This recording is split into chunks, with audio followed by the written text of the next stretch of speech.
안녕하세요. 두 아들의 엄마인 60대 후반 여자입니다. 제겐 앞서 말씀드렸듯 아들이 둘이 있습니다. 조금 특별한 점이 있다면 제 친자식인 작은 아들과 달리 큰아들은 의붓 아들이라는 거죠. 큰아들은 저와 재혼한 지금의 남편이 전처와의 사이에서 낳은 아들이거든요. 그래도 저는 두 아들 모두 제 친자식이나 다름없다고 생각하며 키웠습니다. 하지만 지금 두 아들은 너무 다른 사람이 되어 정반대의 길을 걷고 있어요. 그 속상하고 속 시끄러운 저희 집안 사정에 대해 착잡한 마음으로 이야기를 해보려고 해요. 제 첫 남편은 완전히 개차반인 사람이었습니다. 일도 제대로 하지 않고 술과 도박에만 빠져 지냈죠. 당시엔 이혼이 쉬운 시대가 아니라 저는 혼자 직장을 다니며 아들을 키웠어요. 하지만 제게 돈을 요구하던 그놈이 손찌검까지 하려고 들자 더는 못 견디겠더라고요. 저뿐 아니라 어린 저희 아들까지 피해를 볼까 말입니다. 그렇게 저는 친정으로 도망쳐 아들이 9살이던 해 가까스로 그놈과 이혼할 수 있었어요. 이후 저는 부모님 집에서 아들을 키우다가 3년 뒤 지금의 남편을 만나 재혼을 했죠. 남편은 작은 유통사업을 하던 사람으로 전 남편과 달리 다정하고 성실한 사람이었습니다. 명우야, 이제부터 내가 네 아빠야. 그리고 아버지가 약속할게. 우리 명호한테 진짜 좋은 아버지가 되어주겠다고 말이야. 저는 재혼과 동시에 직장을 그만두고 남편의 회사 일을 함께하기 시작했어요. 그리고 남편은 아빠라는 존재에 대해 부정적인 인식이 있는 저희 아들에게 좋은 아버지가 되어주려고 노력했습니다. 그런 남편에게 고마워서라도 저 또한 큰아들에게 친엄마처럼 잘해주려 최선을 다했어요. 물론 처음 만날 당시 벌써 중학교 2학년이었던 큰아들은 처음엔 제게 조금 낯을 가렸습니다. 하지만 제가 이런저런 관심을 진심으로 표하자 조금씩 마음을 열어주더라고요. 고마워 여보. 솔직히 우리 서진이 내가 좀 오냐오냐 키웠어. 엄마란 인간이 워낙 엉망이었던 데다 나중엔 남자랑 바람나서 도망까지 가버렸으니 애 마음에 상처가 컸거든. 그래서 나라도 더 잘해주려고 하다 보니까 유독 서진이한테 내가 많이 약해. 그래도 그런 서진이 응석 다 받아주고 진짜 엄마처럼 대해줘서 내가 얼마나 고마운지 몰라. 나도 당신만큼 꼭 명호한테 더 좋은 아빠가 돼줄게. 남편이 그런 저에게 많이 고마워했습니다. 그리고 저희 아들에게도 정말 잘해주었는데 문제는 한 번씩 애들을 차별하는 모습을 보였다는 거예요. 자, 우리 아들들 용돈이다. 우리 큰아들은 5만 원, 작은 아들은 동생이니까 10,000원. 자, 우리 명우 생일 축하한다. 오늘 저녁엔 다 같이 기념으로 치킨 먹자. 여보, 서진이 생일 땐 그 비싼 패밀리 레스토랑까지 가서 외식하더니 왜 우리 명우 생일엔 구작 치킨이야.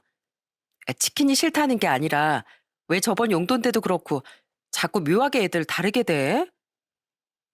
아무리 제 친자인 작은 아들에게 잘해준다지만 결국 팔은 안으로 굽는 법이더군요. 저는 작은 아들이 너무 안쓰러워 대놓고 용돈도 더 챙겨주고 생일 다음 날 남편 보란 듯이 가족 모두를 데리고 패밀리 레스토랑에 다시 가기도 했어요.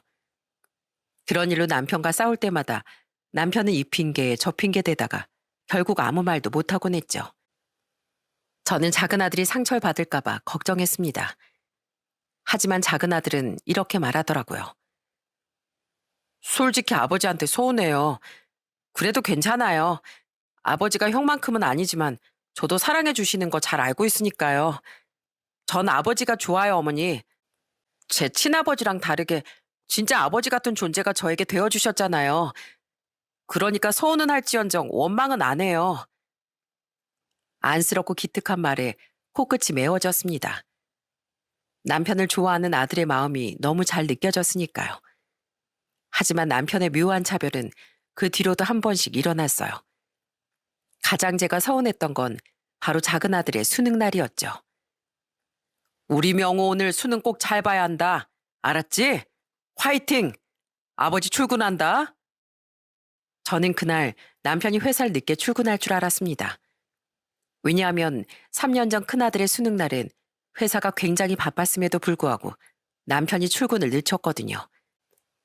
그리고 큰아들을 수능 시험장 앞까지 데려다주며 내려서 엄청난 응원을 아끼지 않았었죠. 그런데 작은 아들 수능 날엔 급한 회사 일이 없었음에도 불구하고 남편은 작은 아들에게 간단한 응원의 말만 하며 출근을 하려고 했던 거예요. 물론 제가 작은 아들을 수능 시험장에 데려다주고 열심히 응원도 해줬지만 너무 서운하더라고요. 그날 저는 남편과 또다시 다투게 됐는데 그때 남편은 솔직히 털어놓더군요. 내가 앞까지 따라간다고 명우가 시험을 더 잘 봐? 명우 수능 잘 봤다며 그럼 된 거지. 꼭 회사 출근까지 늦추고 거기까지 따라가는 극성 부모가 돼야 하는 거야? 나 우리 회사 사장이야. 회사 일이 얼마나 중요한데. 그런 사람이 서진이 때는 왜 그랬어? 그때 회사가 더 바빴는데도. 그건 그래. 솔직히 말할게. 나도 처음엔 내가 애들을 절대 다르게 생각하지 않을 줄 알았어. 근데 서진이가 자꾸 명우가 자기 물건을 탐내고 자기 질투한다는 거야. 당신은 자기만의 엄마인데 탐내지 말라는 말도 했다는데 좀 화가 나더라고. 서진이가 상처를 받은 것 같아서 서진이 기 살려주려고 좀 더 잘해주고 편들어준 것도 있었어. 근데 시간이 계속 흐르면서 보니까 착한 명우가 절대 그럴 애가 아닌 것 같더라. 그제야 난 철없는 서진이가 이간질한 걸 알게 된 거야. 그걸 깨닫고 당신하고 명우 모르게 서진이를 크게 혼돈했어. 그런데 생각해보니까 만약 서진이가 그런 모함을 하지 않았어도 내가 왠지 조금이나마 서진이한테 더 잘해주지 않았을까 싶더라고. 아무래도 내 친아들이고 아픈 손가락이다 보니까 나도 모르게 말이야. 남편은 두 아들을 차별 없이 대해준 저에게 진심으로 고마워하고 있다고 말했습니다. 또한 자기도 모르게 한 번씩 두 아이를 다르게 대하긴 하지만 작은 아들을 사랑하는 건 진심이라고도 했죠. 나도 내가 잘못한 거 알아. 그리고 안 그러려고 하는데도 가끔 이런 행동이 나와서 나도 당황스러워. 미안해 여보. 앞으로 나도 더 신경 쓰고 안 그러려고 노력할게. 이렇게 전공법으로 나와버리니 뭐라고도 할 말이 없더군요. 저는 그런 남편에게 제발 애 마음에 상처만 주지 말라고 부탁을 했죠. 그 뒤로도 이런 크고 작은 일은 한 번씩 생겼지만 그래도 평소엔 작은 아들에게 잘하던 남편의 모습에 우린 계속해서 가족의 모습을 지켜나갈 수 있었어요. 두 아들은 서로 다른 대학에 진학했는데 그때부터 두 아이는 본격적으로 달라지기 시작했습니다. 열심히 대학 공부에 매진하던 작은 아들과 달리 큰 아들은 용돈을 탕진하며 술 먹고 놀기 바쁘더군요. 아무리 잔소리를 해도 원래 대학 시절은 다 이런 거라며 큰 아들은 큰 소리를 뻥뻥 쳤죠. 남편도 저도 그런 큰 아들이 너무 큰 골칫거리였어요. 그런데 큰 아들이 대학을 졸업하기 전 우리에게 더 큰 골칫거리가 생겼습니다. 여보, 걱정하지 마. 우리 분명 잘 해낼 수 있어. 나도 어떻게든 회사 망하는 것만큼은 막아볼 테니까. 그건 바로 남편의 회사가 크게 휘청거렸다는 거예요. 거의 부도가 나기 직전까지 말이죠. 우린 위기를 헤쳐나가기 위해 최선을 다했어요. 저는 남편이 회사 내부에서 발생한 문제를 해결할 동안 열심히 발로 뛰며 사정을 하고 다녔죠.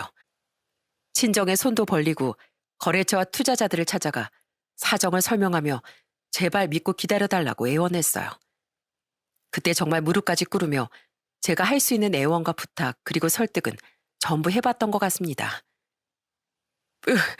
고마워 여보. 이게 다 당신 덕분이야. 아니야, 우리가 같이 해결한 거야. 고생 많았어 여보.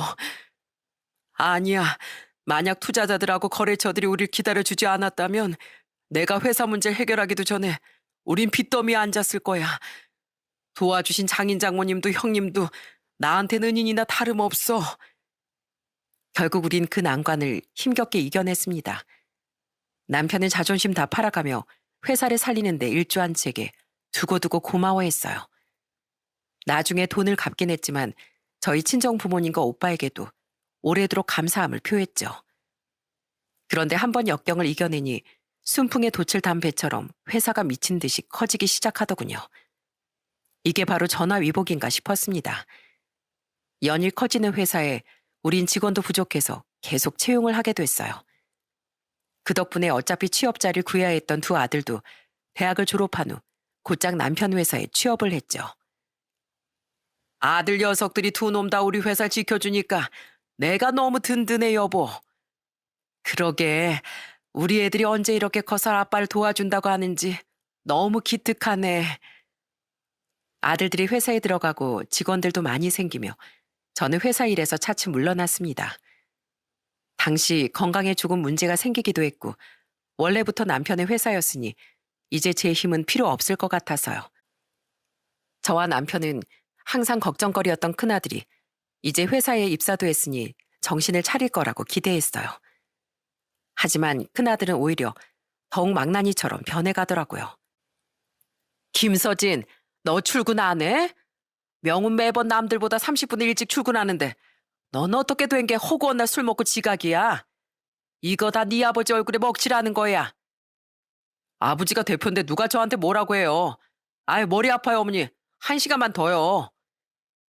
성실히 회사 일에 임하던 작은 아들과 달리 큰아들은 툭하면 새벽까지 술을 먹고 집에 들어오더군요. 그리곤 태평하게 지각을 하고 어떨 땐 무단 결근도 했어요. 다 큰 아들을 억지로 끌어내 회사로 보낼 수도 없고 복장이 터졌습니다. 하지만 남편은 여전히 큰아들에게만은 약한 모습을 보였죠. 물론 화를 내긴 했지만 차마 큰아들을 자르거나 강등을 시키진 않더라고요. 이 녀석아, 너 대체 언제 정신 차릴래? 어? 내가 직원들 보기 창피해 죽겠어. 너 그렇게 회사 생활 엉망으로 하면서 회사에 끼친 피해가 얼만지 알아? 명우 좀 봐라. 아주 내 아들이어서가 아니라 타의 모범이 된 우수 직원이야. 근데 넌 형이 돼서 부끄럽지도 않냐?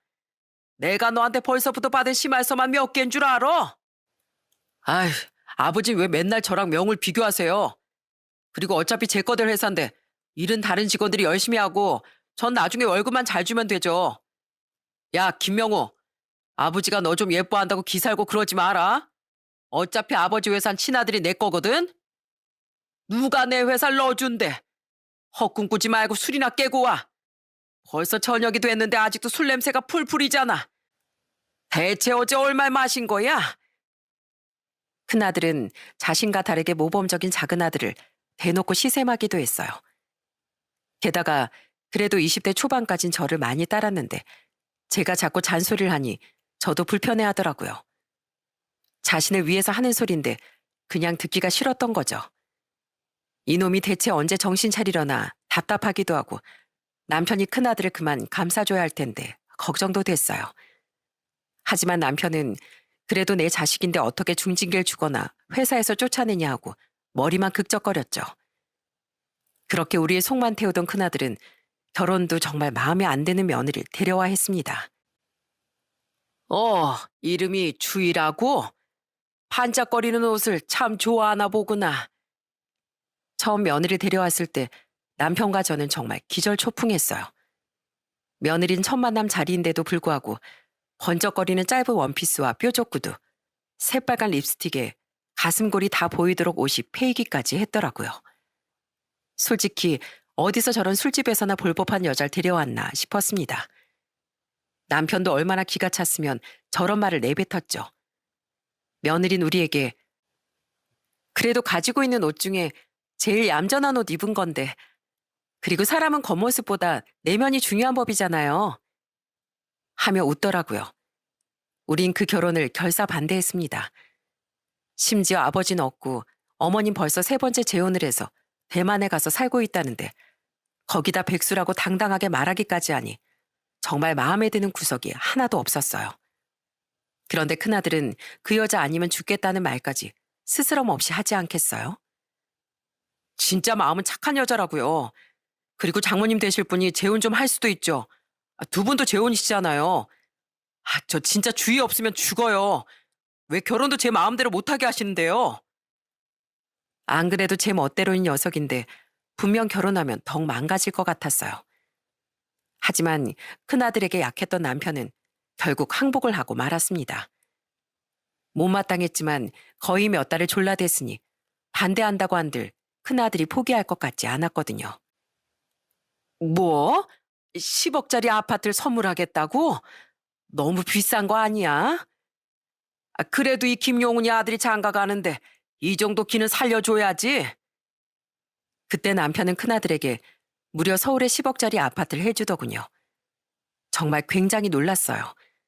아무리 서울이어도 그렇게 비싼 집을 해줄 거라곤 예상하지 못했거든요. 아무리 회사가 잘 됐다고 해도 솔직히 우리 입장에서도 많이 큰 돈이었어요. 하지만 자식이 결혼하는데 뭐든 해주고 싶은 게 부모 마음 아니겠습니까? 놀라긴 했지만 저는 이내 남편에게 잘 생각했다고 말해주었죠. 얘 어머마, 너 대체 술을 얼마나 마시는 거야? 애들 엄마라는 애가 왜 이렇게 술을 달고 살아? 저희 남편도 그러는데요, 뭘. 저희 술집에서 만난 거 아시잖아요.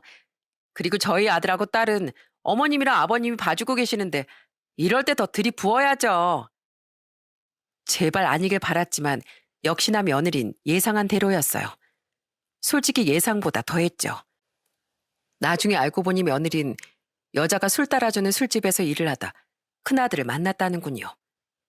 그것만으로도 기가 찼는데 이미 결혼시킨 거 어쩌겠어요. 게다가 며느린 손자와 손녀를 임신했던 기간을 빼면 저희 집에 올 때마다 항상 비싼 양주만 골라서 만취할 때까지 마셔댔어요. 죽이 세상에서 제일 잘 맞는 큰아들과 함께 말입니다. 그나마 명절과 우리 생일 때 빼곤 집에 오지도 않아 그 꼴을 자주 안 볼 수 있는 게 유일한 위로였죠. 아이고, 내가 진짜 서진이 그놈 때문에 못 살겠어, 여보. 왜? 걔 또 회사에서 사고 쳤어? 말해봐야 입만 아프지. 그놈 결혼하고 나선 그나마 자기 깨우고 다그쳐주던 당신이랑 떨어져 사니까 지각은 아주 상습에 무단결근까지 해. 당신 대표로서 걔 그냥 두고만 보면 안 돼. 다른 직원들이 어떻게 생각하겠어? 나도 알지. 아휴, 자식이 진짜 왼수다, 왼수야. 그놈이 명우 반만 닮았어도. 큰아들은 회사 생활 또한 점점 더 개차반으로 해갔습니다. 하지만 남편은 답답해하면서도 여전히 큰아들을 회사에 내버려뒀어요. 그래도 이건 아닌 걸 아는지 큰아들을 떠올리면 제게 민망해하곤 했죠. 그렇게 큰아들 부부 때문에 속 끓이던 우리에게 유일한 희망은 작은 아들이었습니다. 그리고 그런 작은 아들이 큰아들이 결혼한 지 4년 만에 결혼을 한다고 했을 때 우린 쌍수를 들고 환영했어요. 처음 보고 경악을 했던 큰며느리와 달리 작은 며느린 참 성실하고 착한 아이였거든요. 그래, 부모님은 두 분 다 학교 선생님이셨다고? 네, 그래서 제가 학교 선생님 말고 그냥 일반 회사원 된다고 했을 때 많이 아쉬워하셨어요. 그래도 전 지금 하고 있는 디자인 일이 너무 좋아요. 그리고 결국 저를 응원해주신 부모님도 많이 존경하고요. 집안이야 자신이 골라서 태어나는 게 아니라지만 입을 열 때마다 어찌나 야무진 말만 하던지요. 남편도 그런 작은 며느리 마음에 들어했는데 문제는 그 후에 터졌습니다. 뭐? 명우 결혼하는데 한 푼도 못 해주겠다고? 못 해준다기보단 좀 나중에 해준다는 거지. 지금 회사 사정 좀 나아지고 나면 당신도 알잖아. 작년부터 회사 사정이 좀 어려워진 거. 자금이 부족해서 나중에 한 푼이 아쉬워질 때가 올지도 몰라. 난 예전처럼 망할까봐 덜덜 떨면서 회사 운영하고 싶지 않아. 남편은 작은 아들이 결혼할 때 집은커녕 아무것도 못 해주겠다고 말했어요. 어이가 없어서 화가 나더군요. 물론 그때 남편의 회사가 어려워진 건 사실이었습니다. 하지만 분명 아들에게 10억은 못 돼도 몇 천만 원도 못 해줄 밑바닥의 상황은 아니었어요. 저는 화가 나서 따졌죠. 서진이 결혼할 땐 10억짜리 아파트를 턱턱 마련해 주더니 어떻게 우리 명우한테 이럴 수가 있어? 내가 안 해준다는 것도 아니고 나중에 해줄 거라니까. 회사 사정이 안 좋다고? 그래도 그렇지. 나도 회사 어떻게 돌아가는지 대충 다 알아. 지금 사정이 어려워지긴 했다지만 그래도 큰 문제가 터졌던 전하고는 완전 다른 거잖아. 당신이 진짜 명을 서진이랑 똑같이 생각했다면 애 결혼하는데 집은커녕 한 푼도 못 해준다는 말은 절대 못했을 거야. 못 도와줘서 오히려 안달이었겠지. 그 회사 당신 혼자 이만큼 키웠어? 나도 쥐꼬리만 했던 당신 회사 이만해질 때까지 발에 땀나도록 뛰면서 도왔어. 그래서 당신이 서진이한테도 10억짜리 아파트를 턱턱 마련해 줄 수 있었던 거라고. 근데 어떻게 그렇게 번 돈을 감히 우리 명호한테 아껴? 없는 것도 아니고 있는 돈을 그렇게 꽁꽁 싸매면서. 당신은 예전에 애들 수능 때도 그랬어. 애들 용돈 줄 때도. 당신 아들한텐 가진 걸 다 퍼줘도 안 아까워하고 우리 아들한테 뭘 주든 셈을 해보고 줬지. 큰아들 일에 만사 제쳐두고서라도 달려오고 우리 아들 일은 지금처럼 당신한테 항상 몇 발자국 뒷전이야. 남편은 제 말에 차마 할 말이 없었는지 우물쭈물하며 별다른 대답을 못하더군요. 저 그때 남편이 작은 아들에게 10억짜리 아파트 안 해줘서 그렇게 화가 났던 게 아니에요. 저도 회사 사정을 알았으니까요. 그저 저는 작은 아들을 위해 1억 아니 몇천만 원도 이야기를 안 꺼냈던 남편의 태도에 서운했던 거예요. 분명 회사가 그 정도 상황은 아니었음에도 불구하고 만약을 위해라면서 돈을 꽁꽁 싸매는 남편에게 말입니다. 어머니, 저 정말 안 도와주셔도 괜찮아요. 물론 아버지한테 조금 서운하긴 한데요. 아버지가 저한테도 미안하다고 먼저 말씀해 주셨어요. 솔직히 아버지가 해주려면 해주실 수 있다는 거 알아요. 근데 아버지 돈은 아버지 돈이지 제 것이 아니잖아요. 형때 생각하면 서운하긴 하지만 전 아버지도 이해해요. 어머니, 전 은혜랑 같이 처음부터 차곡차곡 시작하면 돼요. 그러니까 이 돈 안 주셔도 괜찮아요. 아들은 서운해할지언정 남편을 이해한다고 말했습니다.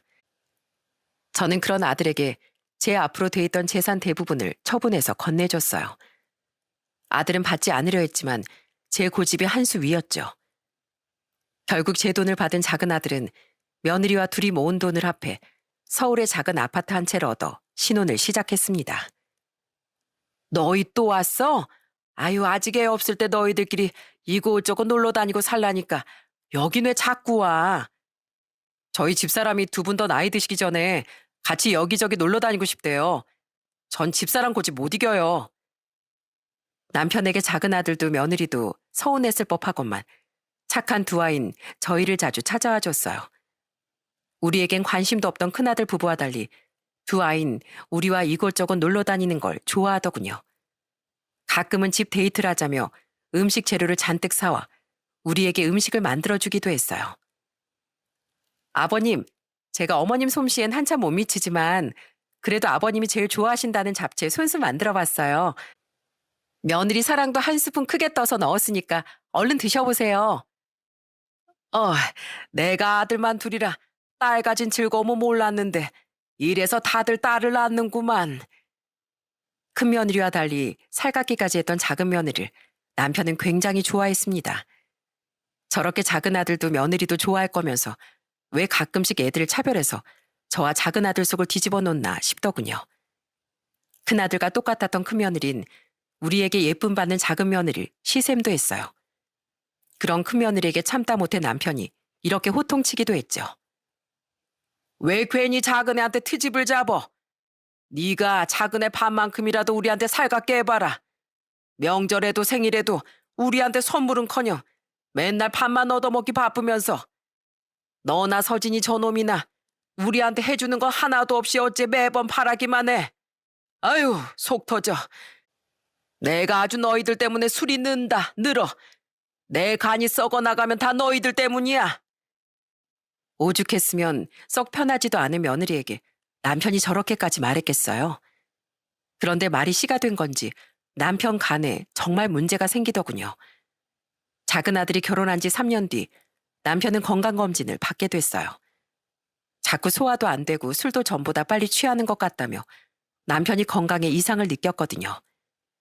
그리고 그때 남편은 심각한 간경변 판정을 받게 됐습니다. 원인은 만성적인 알코올 섭취였죠. 에휴, 인간아. 그러게 내가 술 좀 작작 마시라고 했지. 간암이 그나마 아닌 게 천만다행이라지만 이미 간이 정상적인 기능을 못한다잖아. 에휴, 속상해서 정말. 속상한 마음에 저는 남편의 등을 마구 내려쳤습니다. 술을 정말 자주 마신 건 사실이었던지라 남편은 고개만 푹 숙였죠. 남편은 그날 이후 술을 완전히 끊었어요. 그리고는 저와 합심해 식습관을 개선하고 건강한 생활 습관을 갖기 위해 노력했습니다. 이제부터라도 관리하면 나아질 수 있다는 희망을 잃지 않고 말이죠. 아버지, 혹시 아버지 건강에 더 큰 문제 생기면 회사부터 큰일 나는 거 아니에요? 이참에 그냥 저한테 회사 물려주고 아버진 푹 쉬세요. 뭐야 이놈아? 넌 어째 내가 낫길 바라기보단 더 나빠져서 떨어질 콩고물에 관심이 있는 것 같구나. 에이, 아니에요.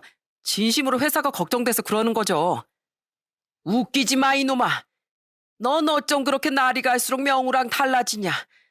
명우랑 작은 아가는 틈만 나면 찾아와서 간에 좋다는 음식 사다 주고 전화해서 안부 묻고 한다. 심지어 명훈 내 건강 체크하겠다고 꼭 사람들 없는 시간 골라서 대표실까지 찾아와. 그것도 출근하는 날마다 매일매일. 그런데 넌 평소엔 연락 한 번 없다가 뭐? 회사를 물려줘? 당장 내일 아침에 지각이나 하지 마라 이놈아. 그리고 큰애 너 지금 강경변으로 고생하는 나 약 올리냐? 그놈의 양주 좀 그만 꺼내 먹어. 어차피 이거 아버님 못 드시는 거잖아요. 그럼 저 안 마실 테니까 이따 이것들 집에 가져가도 돼요? 안 돼. 차라리 다 내다 팔 거야. 남편을 진심으로 걱정하던 작은 아들 부부와 달리 큰아들 부부는 남편의 화를 도두기만 하더군요. 저는 한 번은 큰아들을 붙잡고 진심으로 타이른 적이 있어요. 서진아, 네 아버지 보기에 멀쩡해 보여도 정말 심각한 상황이야.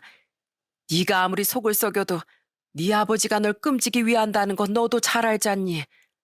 그러니까 네 아버지를 위해서라도 이제 제발 정신 좀 차리려무나. 어? 회사도 좀 열심히 나가고. 저 지금도 열심히 하고 있어요. 어머니는 예전부터 너무 잔소리가 많으세요. 뭐야? 엄만 진심으로 널 걱정해서 하는 말인데 너 진짜 그렇게 건방지게 말할래? 아유, 아니 알았어요. 열심히 할게요. 하지만 입을 삐죽 내밀던 큰아들은 그 뒤로도 전혀 달라지지 않았습니다. 정말 그 오랜 시간 화도 내보고 설득도 해보고 남편 이야기까지 하며 이렇게 타일러도 봤지만 변하지 않는 큰아들을 보니 저도 지치더라고요. 그건 남편도 마찬가지였죠. 그리고 큰아들 때문에 걱정이 이만저만이 아니던 남편에게 결국 절망적인 불행이 찾아왔어요. 환자분도 노력하셨겠지만 간이란 놈이 한 번 망가지면 절대 만만치 않은 놈이라서요. 이젠 정말 간 이식밖에 희망이 없습니다. 남편은 간 경변 판정을 받은 지 2년 만에 건강이 심하게 악화됐어요. 결국 남편은 사업은 잠시 직원들에게 맡기고 병원에 입원해 간 이식만을 기다리게 됐죠. 그런데 각오는 했지만 그때 당시 간 이식 대기 환자가 정말 엄청났습니다. 여보, 나 이러다 당신 진짜 잘못될까봐 너무 무서워. 괜찮아. 다 잘 될 거야. 걱정하지 마. 간 이식 적합 판정 검사를 받아봤지만 불행하게도 저는 부적합 판정을 받았습니다. 간 이식이라는 게 해주고 싶다고 무작정 해줄 수 있는 것도 아니더라고요. 저는 남편을 이대로 잃을까봐 너무 무서웠어요.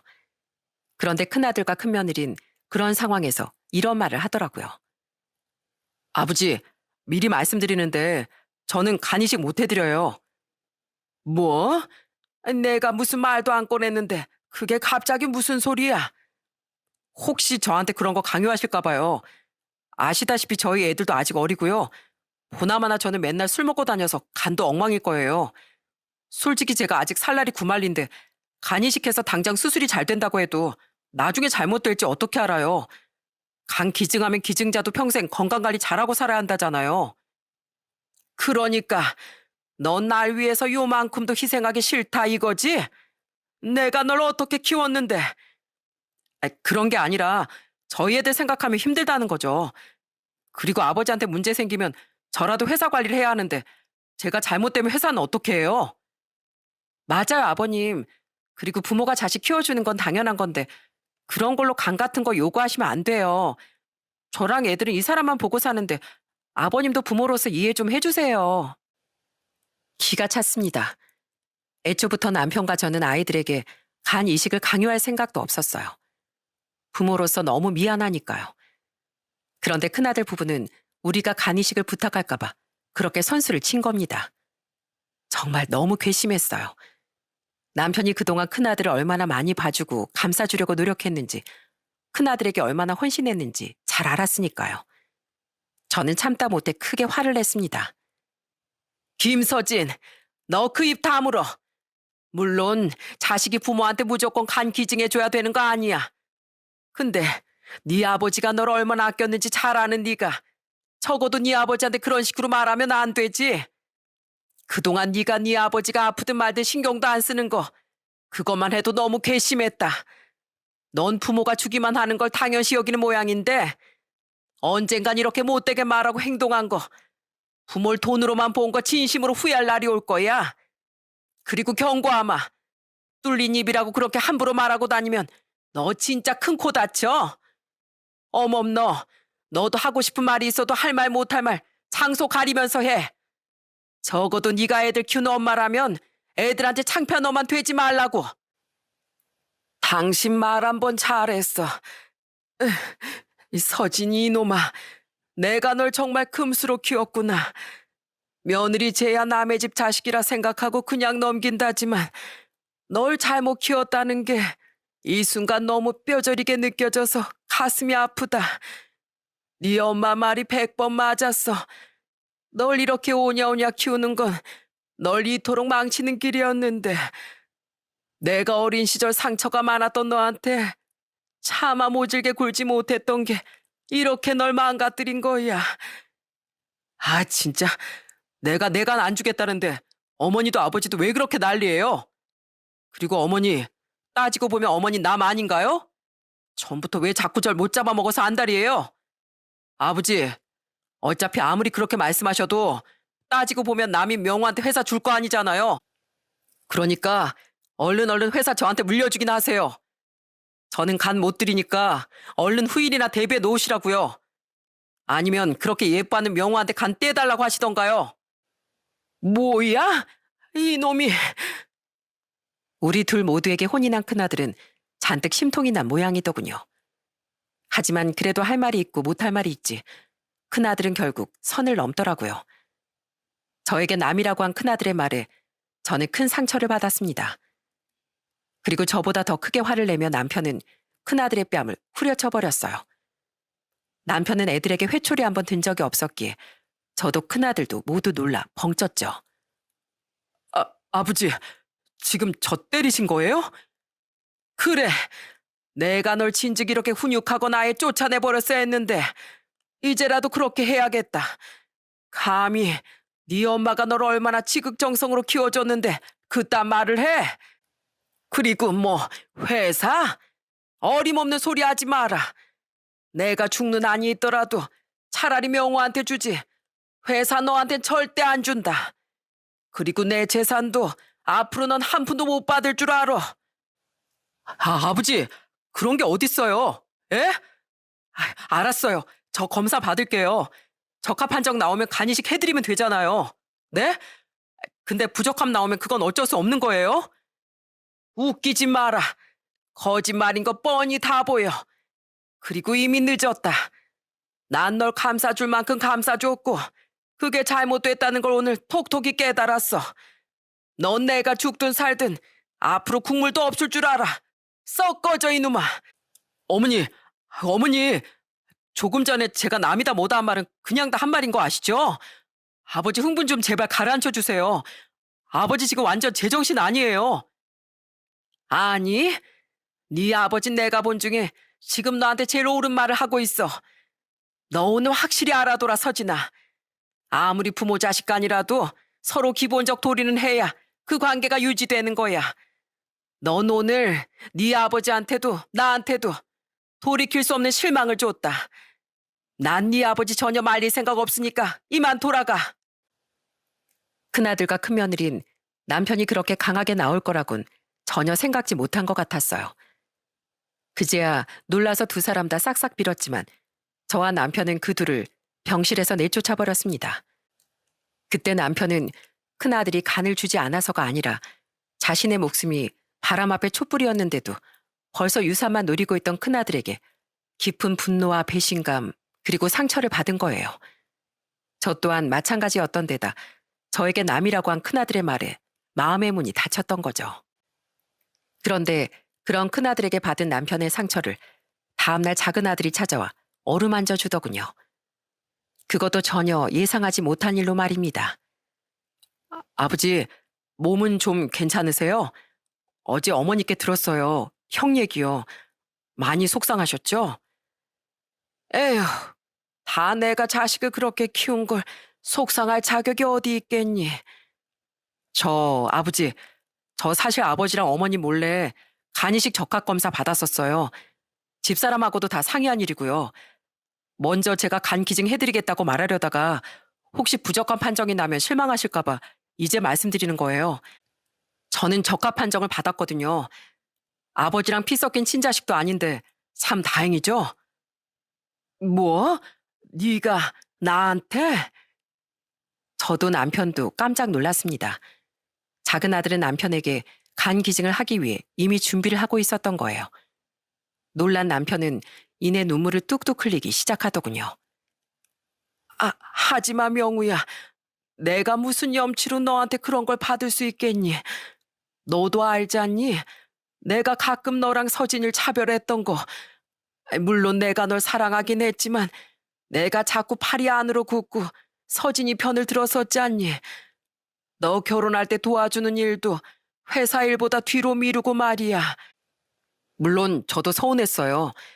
저도 아버지한테 아들로서 사랑 듬뿍 받고 싶었으니까요. 근데 아버지, 그래도 저 아버지가 저 많이 사랑해 주신 거 잘 알고 있어요. 친자식도 어쩔 수 없이 더 마음이 가는 자식이 있다는데 당연히 아버지도 그럴 수 있었을 거라 생각해요. 아버지, 친자식도 아닌 저 이만큼 잘 키워주신 거 보통 일 아닌 거 잘 알아요. 그러니까 그 은혜에 이렇게 보답해드리고 싶어요. 넌 대체 애가 왜 이렇게 착한 거니? 고맙다 명우야. 그리고 정말 미안했다. 네가 서진이 그놈간 비교도 안 되게 날 친정으로 생각해주는 자식이었는데 내가 그런 너한테 참 너무했었어. 작은 아들의 속 깊은 말에 남편은 두 손에 얼굴을 묻고 펑펑 울었습니다. 미안했던 거죠.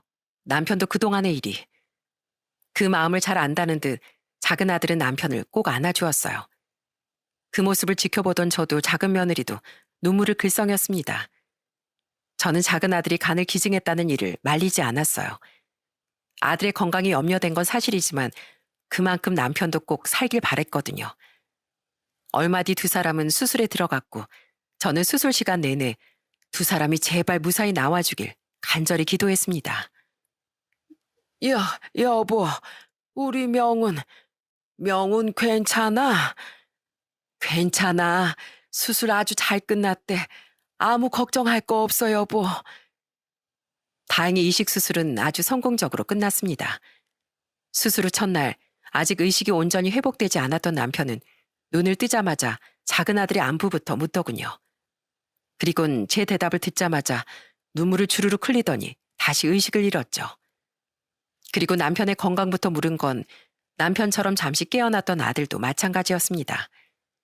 두 부자의 눈물겨운 사랑에 가슴이 괜히 뜨거워지더라고요.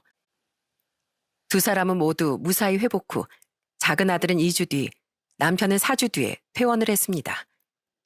그 사이 큰아들 부부는 남편의 병실에 몇 번이나 찾아왔었어요. 괘씸하게도 작은 아들 병실엔 단 한 번도 들러보지 않고 말이죠. 아버지, 저도 진짜로 그 뒤에 적합검사를 받아보려고 했거든요. 근데 명우 걔가 먼저 선수 쳤던 거예요. 아주 교활한 놈이라고요. 맞아요, 아버님. 이 사람 말 진짜예요. 그리고 저희가 이렇게 늦게 찾아온 건 저희 남편이 아버님께 너무 죄송해해서 차마 찾아올 엄두도 못 냈어서 그래요. 절대 저희가 아버님이 서방님한테 진짜 간이식 받을 때까지 기다렸다가 찾아온 거 아니라니까요. 아주 속이 훤히 보이는구나. 훤히 보여. 썩 나가 둘 다. 아무리 찾아와도 난 더 이상 서진이 너한테 회사도 재산도 물려줄 생각 없으니까. 지금 네 아버지한테 안정이 제일 중요한 거 모르니? 교활은 명우가 아니라 아무것도 진짜 못 받을까봐 눈치 슬금슬금 보면서 찾아오는 네가 더 교활해 보여. 그러니까 어멈 데리고 얼른 나가라. 또 찾아오면 그땐 병원 보안요원 부를 거야. 어쩜 이렇게 끝까지 한심한 모습만 보이는지 억장이 무너졌습니다. 하지만 저도 남편도 더 이상은 큰아들의 철없음을 받아줄 생각이 더는 없었죠. 병원에서 몇 달은 집에서 안정을 취하라고 했잖아. 근데 무슨 벌써 회사를 가? 진짜 급하게 처리할 일이 있어서 그래. 아주 중요한 일이야. 작은 아들은 집에서 요양을 한 뒤 남편의 퇴원 일주일 뒤에 회사에 복귀했어요. 그런데 그와 동시에 회사에 놀라운 변화가 생겼습니다.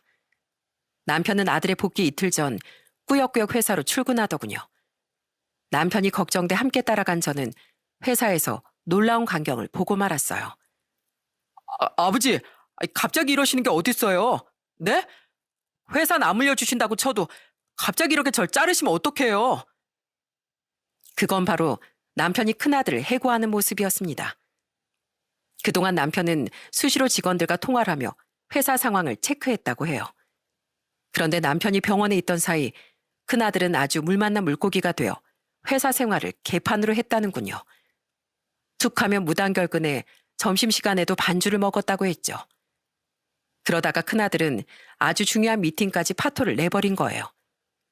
남편은 그동안 큰아들에게 받아놓은 심할서들과 큰아들이 그동안 친 사고들에 대한 자료를 정리해 큰아들을 해고하기 위해 회사에 갔던 겁니다. 너 때문에 이번에 회사에 난 손실이 얼만 줄이나 알아? 게다가 그동안 네가 친 사고들을 다 합하면 아마 작은 회사도 세울 수 있을 거다. 너 같은 직원은 우리 회사에 앞으로 필요 없어. 난 그동안 기회를 줄 만큼 줬고 더는 우리 회사를 결국 말아먹을 널 내 회사에 둘 수 없다. 그러니까 당장 나가. 아버지, 저 앞으로 똑바로 할게요. 네? 잘못했어요. 어머니, 아버지 좀 제발 말려주세요. 그제야 큰아들은 우리에게 싹싹 빌었지만 어림도 없는 소리였습니다. 결국 그렇게 큰아들은 남편의 회사에서 퇴사를 당했어요. 그리고 빈 큰아들의 자리로 승진한 건 바로 이틀 뒤 복귀한 작은아들이었죠. 아버지, 갑자기 형 자르고 그 자리로 절 보내셨다면서요. 그 자리 아직 저한테 너무 무거워요. 아니, 넌 충분히 해나갈 수 있어. 넌 내 아들이어서가 아니라 회사 직원들 모두가 인정하는 인재잖니. 명우야, 아버진 이제 너만 믿는다. 내가 다시 회사로 돌아갈 동안 회사를 잘 부탁한다. 원래도 느꼈지만 난 이번 회사에 확신했다. 내 돈만 노리고 회사도 우습게 하는 큰애 말고 날 위해서 칸을 기증해주고 내가 없는 회사를 지키려 묵묵히 노력해준 네가 진정한 내 아들이자 회사에 꼭 필요한 사람이라는 걸 말이야. 항상 고맙다 명우야. 나중에 남편이 제게 이러더군요. 언젠간 회사를 작은 아들에게 물려주려 안 그래도 전부터 차근차근 준비를 해나가고 있었다고요. 명은 정말로 내 아들인 걸 떠나서 우리 회사를 위한 인재야. 하지만 그 녀석 성격에 간 기증 직후의 이야기를 꺼내면 분명 거절할 게 뻔하잖아. 그냥 나중에 회사 사정이 온전히 나아지고 나면 그때 명우한테 회사를 물려준다고 말하고 난 그때 일선에서 물러나려고. 이후 남편은 정말로 큰아들에게 한 모든 지원을 다 끊어버렸습니다. 다시 복직시켜달라고 큰아들은 몇 번이나 찾아와 애원했었어요. 하지만 남편이 꿈쩍도 안 차 큰아들은 자신이 살던 아파트를 팔더군요. 그 돈으로 대체 뭘 하려나 했더니 황당하게도 아무것도 안 하는 겁니다. 심지어 큰아들은 허세만 가득 차서 더 큰 아파트를 월세로 들어갔더라고요. 월세? 이 한심한 놈아. 월에 몇백만 원이 훌쩍 넘는 월세를 왜 땅에 버려? 저 사업 시작할 거거든요. 지금 사업 구상 중이에요.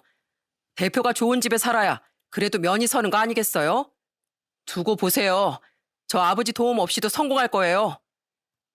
남편도 저도 속이 타들어가는 건 마찬가지였습니다. 하지만 우린 쓴소리를 해줬을 뿐 더 이상 도시락 싸들고 다니며 말리는 짓은 하지 않았어요. 그리고 큰아들은 사업이라는 걸 시작하기도 전에 엄청난 돈을 날리더라고요. 아버지, 저 무려 몇 억을 한순간에 날렸어요. 전 그냥 주식으로 사업 자금 좀 더 불려보려고 했었거든요. 근데 완전히 망했다고요. 저 이제 어떡해요? 아이고, 이 한심한 놈아. 뭘 어떡해? 당장 그 월세집에서 나오고 직장부터 구해 이놈아. 결국 큰아들 부부는 허영을 멈추고 남은 돈을 탈탈 털어 작은 빌라 전세로 이사 갈 수밖에 없었습니다. 서울 집값이 워낙 비싸서 그 전세값만 해도 한두 푼이 아니었죠. 이미 아파트 월세에 살며 온갖 사치에 차까지 바꾸느라 돈을 다 탕진했던 큰아들 부부는 손주들과 자신들의 생계를 위해 결국 일자리를 구할 수밖에 없었습니다. 다른 회사에 들어가 봤지만 적응을 못했던 큰아들은 지금은 대리운전을 하며 돈을 벌고 있어요. 큰며느린 식당 설거지를 하고 있는데 두 사람 다 그마저도 일을 나가다 말다 하느라 겨우 내 식구 입에 풀칠만 하고 있는 모양이더라고요. 한편 간이식 수술 후 3년이 지난 지금 남편과 작은 아들은 여전히 건강관리를 잘하며 건강을 열심히 유지하고 있습니다. 그리고 1년 전 조금씩 풀리던 회사 사정이 완전히 피게 됐어요. 그때 남편은 드디어 작은 아들에게 좋은 아파트를 사주겠다고 하더라고요. 이 아버지가 정말 안 해주려고 한 게 아니라 정말 까딱 잘못하면 예전 부도가 날 뻔했던 때처럼 될까봐 무서워서 겁을 냈던 거다. 정말 회사가 나아지면 너한테 집을 마련해 주려고 했었어. 그리고 솔직히 팔은 안으로 굽는다고 무리하면서까지 너에게 아파트를 해주는 게 조금 아까웠던 것도 사실이다. 하지만 내게 제일 중요한 건 회사도 회사지만 날 진짜 부모라고 생각해줬던 너였다는 걸 지금은 안다. 그때 많이 서운했지? 미안했다 우리 아들. 아니에요 아버지. 예전에 어머니가 도와주신 덕에 지금 아파트에서도 잘 살고 있는데요. 그건 네 엄마가 너에게 준 거고 이 아버지는 아무것도 안 해줬잖니. 아버지 마음이 너무 무거워서 그러니까 꼭 받아주렴. 7년 전에 너에게 이미 줬어야 했던 거야. 작은 아들 부부는 받지 않으려 했지만 네가 이러면 나만 나쁜 부모가 되는 거라는 남편의 말에 결국 아들은 남편의 뜻을 받아들여줬습니다. 이 핑계 저 핑계가 아니라 솔직하게 아들에게 자신의 부끄러움을 말하는 남편이 좀 멋져 보이기도 했어요. 아들은 그렇게 원래 살던 집을 팔고 남편이 마련해준 브랜드 아파트로 들어갔죠. 게다가 이사 후 몇 달 뒤 드디어 작은 며느리가 바라고 바라던 손주를 출산했어요. 그때 남편은 축하 선물로 탄지 15년이 됐던 며느리의 차를 바꿔주더라고요. 그걸 안 큰 며느린 어마어마하게 질투를 했는데 남편은 이렇게 쐐기를 박았습니다. 아버님, 제 거는요? 왜 동서랑 저랑 이렇게 차별하세요? 둘째 나한테 며느리 노릇 톡톡히 해줬는데 넌 나한테 뭘 해줬니? 매번 내가 너희 애들한테 주는 용돈이나 빼앗아 갈 줄 알지? 난 전에도 못 박았지만 너랑 큰놈한텐 앞으로 절대 한 푼도 줄 생각 없다. 나 죽어도 유산 한 푼 못 받게 내가 법적으로 조치해 놓을 거야. 이미 너희가 받아간 그 아파트 값만 해도 너흰 절대 법적으로 내 유산을 요구하지 못할 거다. 이렇듯 남편은 여전히 대쪽같이 굴지만 큰아들 부부는 포기를 못하겠던 모양입니다. 아직까지도 그들은 명절 때마다 한 번씩 얼굴을 비추며 떨어질 콩고물을 기대하는 듯 말하거든요. 물론 쓸데없는 짓이지만은요. 이렇게 지금 두 아들은 너무 다른 모습으로 살아가고 있어요. 솔직히 제 친자식이든 아니든 두 아이 모두 제 아들이기에 마음이 아픈 것도 사실입니다. 하지만 때론 자식을 위해 모질어 질줄도 아는 게 진정한 부모라고 생각해요. 그 사실을 뒤늦게서야 깨달은 남편도 더는 큰아들의 울타리가 되어줄 생각이 없다고 했죠. 하지만 우린 착한 작은 아들뿐 아니라 못난 큰아들도 항상 부모로서 뒤에서 지켜봐 주려고 해요. 언젠가 큰아들이 정말 정신을 차린다면 그땐 금전적이 아닌 좋은 조언으로나마 현명한 부모 역할을 해주고 싶거든요. 부디 그런 미래가 꼭 찾아왔으면 좋겠네요. 가끔 이런 막장 사연이나 사회 뉴스를 보면 부모의 희생이나 헌신을 당연시 여기는 자식들이 참 많더군요. 물론 부모가 자신이 세상에 낳아놓은 자식을 어느 정도는 책임져야 하는 건 맞다고 생각합니다. 하지만 결국 세상에 영원한 공짜는 없는 법, 저희 큰아들처럼 자식된 도리는 저버리고 부모를 돈으로만 안다면 그 끝은 몰락뿐인 것 같아요. 부디 제 사연이 과거 저희 큰아들처럼 큰 착각을 하고 있는 많은 자식들에게 교훈을 주었으면 좋겠네요. 그럼 저는 이만 사연을 마치고 다시 일상으로 돌아가 보겠습니다. 여기까지 함께 해주셔서 감사드려요. 모두 행복한 하루 보내세요.